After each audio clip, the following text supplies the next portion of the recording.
దా వచ్చి నీకు నచ్చినట్టు చేసి ఇక్కడి నుంచి వెళ్ళిపో. హెచ్చి ఆపు. ఇప్పుడు నేను ఇది చేస్తే నీకు నాకు తేడా ఏముంది? నాకు నా డబ్బులు ఇస్తే చాలు. నీతో పడుకోవాలనేం లేదు నాకు. నిజంగా నా దగ్గర లేవురా. చాలే ఆపింకా. ఏం అవసరం లేదు.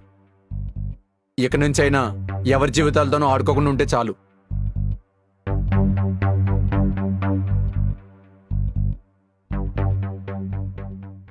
నిన్ను కాదని డబ్బే ముఖ్యమని వెళ్ళిపోయాక జీవితం ఏంటో నాకు అర్థమైంది.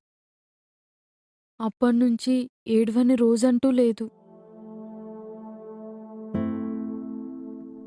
ఏమైంది? నీ దగ్గర డబ్బు లేదని నేను వదిలేశానని అనుకుంటున్నావా?